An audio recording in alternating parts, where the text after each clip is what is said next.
ወንዶች እንዳዶናይ ሆኖ እስቲ አትጨቃጨቅ። ዝም ብለህ የት ወጣሽ የት ገባሽ፣ ለምን ፀጉርሽን ተሰራሽ፣ ለምን ልብስ ቀየርሽ አትበል። ለምን እንዳለሽ ታይምና አሁን ዝም ብለህ እንዳዶናይ ሆነ። እስቲ አበባውን በተናርክ እስቲ ቢሾፍቱ እንኳን ሂዱ በሳምንት አንዴ።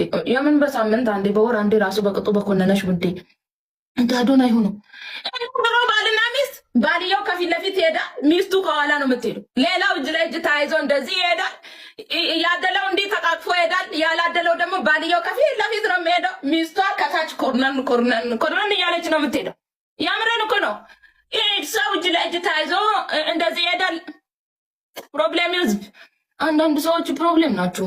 አሁን የኢትዮጵያ ወንዶች እስቲ ገባ በልና ሚስት ወጣ ስትል ቤቱን ፈርቸስ አድርግ እንዴት ደስ እንደሚላል። መኪና ገዝተ በ3 ዓመት ከምታመጣ ማለት ነው በየቀኑ አንዳንድ አበባ ብትሰጠኝ ደስ ይለኛል። ልንገርሽ ብዬ ነው ውዴ፣ እውነት የምሬ ነው። ገና ነገ ልኑር አላቅም። የዛሬ ዓመት መኪና ገዝተ የምትመጣውን እኔ ላስብ እንዴ? እዛው ያዘው ምን ያደርግልኛል? እኔ መቼ እንደምሞት አላቅም። የዛሬ ዓመቱን ገና መኪና ገዝቶ ገና ሰርቶ እኮ ያገኝ አያገኝ እንኳን አያውቅም። ገና ሰርቶ የሚያመጣውን ያስብልኛል። እዚህ በአንድ ብር አበባ ገዝቶ ማምጣት አቅቶ ደንቆሮ ማይም። በነገራችን ላይ የሰው ልጅ ደንቆሮ አይባልም፣ ምክንያቱም እግዚአብሔር የፈጠረው ሰው ስለሆነ ማለት ነው። ማህይምነትን ልንገር ብዬ ነው። እኔ ደንቆሮ ተብሎ አይሰደብም፣ ነውር ነው። ኦኬ፣ በቁም እንደሞትክ ቁጠረው።